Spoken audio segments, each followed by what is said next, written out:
All the precons from Duskmourn have now been revealed, and today we are breaking down Endless Punishment, commanded by the big bad himself, Valgavoth, Harrower of Souls. So yeah, let's break this deck apart, see what it wants to do, and throw in some upgrades while we're at it. So the big bad himself, Valgavoth, Harrower of Souls, is 2 black and a red for a legendary creature, Elder Demon. They are a 4/4 and have flying, ward, pay 2 life. And they have the following text: whenever an opponent loses life for the first time during each of their turns, put a +1/+1 counter on Valgavoth, Harrower of Souls, and draw a card. This is what I like in Commanders. Nice, simple, straightforward. We know what we want to do. Opponents need to lose life on their turn, then we're going to make this thing bigger, and we're going to draw some cards. Awesome stuff. We can definitely make this deck sing. Starting things off, we have got 32 creatures, 7 sorceries, 11 artifacts, 38 lands, 5 enchantments, and 6 instant spells. And this just seems like a good starting point to me. One, we're running more lands. I know it's only 1 more land, but that is like a 5-6% difference when you get to turn 6 of making your land drop or not, which can be quite big when you have lots of 5, 6, and even 7 mana spells to cast. We're also running Soul Ring, Arcane Signet, Fellwar Stone, Mind Stone, Rakdos Signet, Talisman of Indulgence, and Thought Vessel out the box. Like, so the person that built this deck knew we're in Rakdos colours and we need to ramp. Yeah, so that's absolutely fantastic stuff. Yeah, from here, we've got loads of different ways. This is what's known as a group slug deck. So it's like when your opponents are going to do stuff, they're going to take damage for that. Yeah, which is absolutely fantastic because then we're going to capitalize off that damage by making Valgavoth bigger. Yeah, so we can hit for more damage, so we're more likely to kill. And also, like, their opponents are going to be draining out as they're doing stuff anyway. So everything we do is pushing towards that win con of beating our opponents down and getting them to 0 life. So there's some interesting ways in which we can take this. We're running our Lightning Greaves already in the deck, so we could add some more protection in terms of like Swiftfoot Boots and stuff like that to give Valgavoth some more protection. Because if we think about this, if we get Valgavoth down on turn 4 and then each opponent loses a life on their turn, by the time he can swing, he's actually going to be a 7/7. Now that's pretty good when it comes to dealing commander damage, you know? So yeah, and then if he just sticks around, he's just going to get bigger and bigger. So those protection spells could become important, but also bear in mind that obviously when people are going to play cards, whenever on their upkeep, they're going to lose more life. So yeah, there's lots of cards that I can think of off the top of my head. You know, just think of like your Descent to Avernus, like it helps ramp you so you can cast those bigger stuff, and the opponents are all going to lose life on your turn. So it's like drains them even faster. So yeah, this is definitely going to be a fun and pack a punch, this deck. So yeah, I'm looking forward to breaking this apart. I think there is a few sacrifice synergies in here, so that is going to be interesting.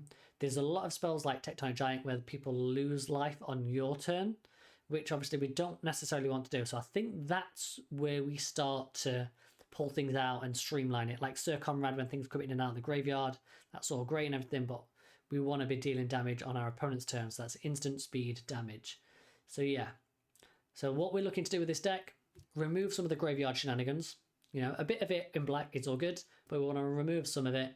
We want to make sure our commander stays alive, we've got a bit more protection, and that most importantly, our opponents are definitely going to be losing life on each of their turns, either in their upkeep or whenever they cast spells, like we've got with a few of these cards already.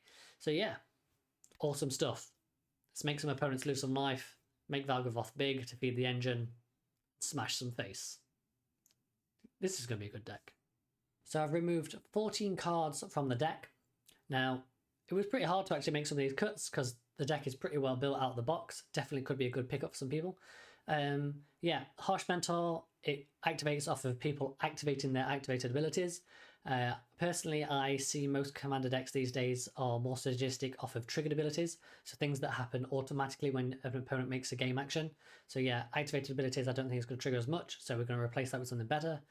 Braids is a sacrifice outlet.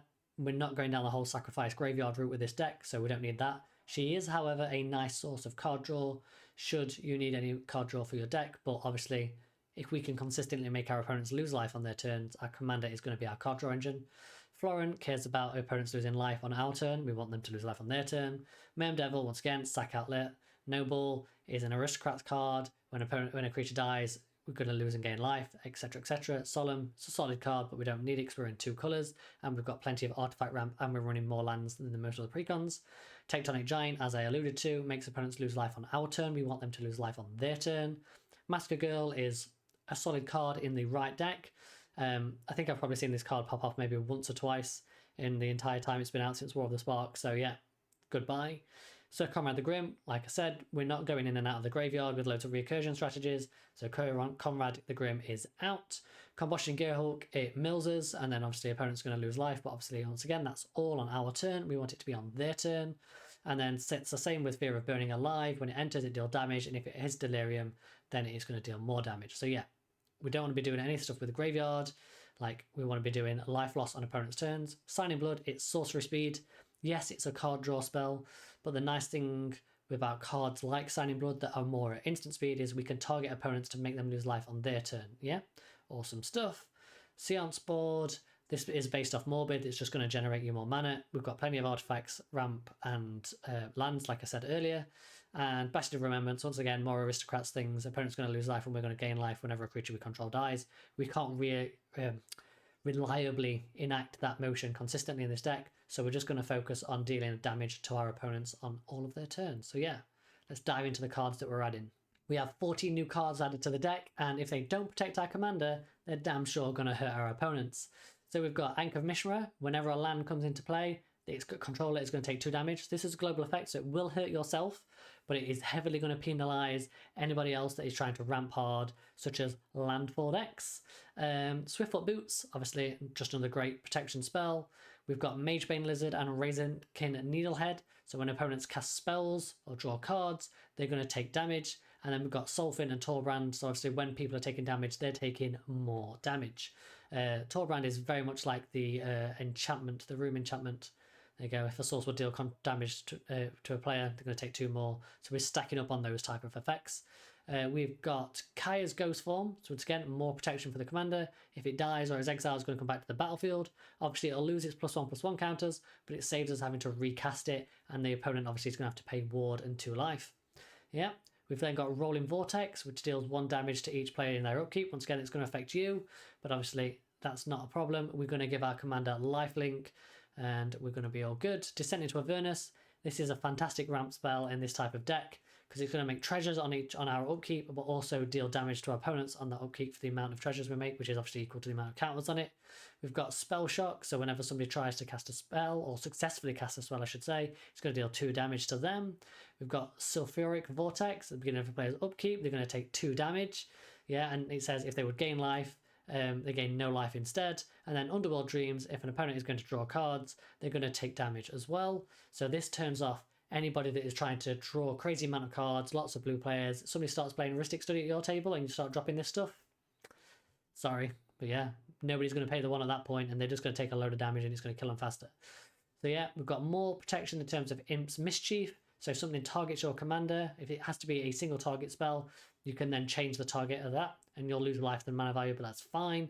And then I've got Volcanic Fallout as well in here, because it's an instant speed, deals 2 damage to everything. So if somebody's just trying to buff up a board with loads of tokens and everything like that and going wide and trying to get around you, you can then cast this, wipe out all their board state, and obviously deal 2 damage to the players as well, which is then obviously damage on that player's turn. So yeah, I think this deck is going to be an absolute powerhouse. You can go down the road of adding like mana barbs and all of the stuff like that, which will make it even stronger. But yeah, I think this keeps it in the realms of casual, but still plenty of spice. I always like to take a look at the mana curves of my deck, make sure things are going smoothly. And as you can see, we've lowered the mana curve of this deck quite consistently, getting rid of those big high-end stuff, so we're not going to end up with lots of things in our hands that we can't cast early on in the game, and we've smoothed that out. With the deck now, there is plenty of 2 and 3 drops that will be able to ping our opponents for damage on their turns before we then cast our commander on turn 4. So that helps us make sure we can get that 7 damage by the time we untap on turn 5 to hit with our commander. Obviously, not accounting for the fact that if we've actually given it haste with Swiftfoot Boots or Lightning Greaves.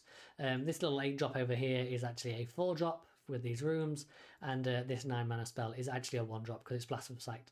So yeah, this is a lovely mana curve. This is what I like to see. And yeah, the mana base itself is a pretty even split between the cards. Everything is covered. So yeah, no tweaks to the lands needed. Obviously, if you want to upgrade the lands, obviously get rid of all the tap lands that you can have and start to put in the, I guess, the more higher end stuff like your Shocks, Surveil lands, stuff like that.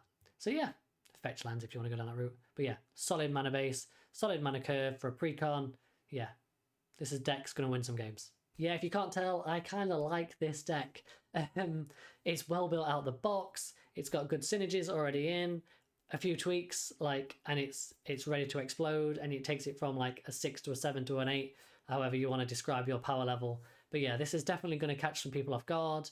If you are the type of player, I have to say though, that likes to sit there on your phone as you're playing, you're probably not going to want to play this deck, because obviously you need to remember all your triggers when opponents play lands, when they cast spells, non-creature spells, how much damage your pings do, whether it's going to be 1 damage, 2 damage, is that going to be doubled up or extra added because of the new room enchantment or because of Torbrand or Sulfim.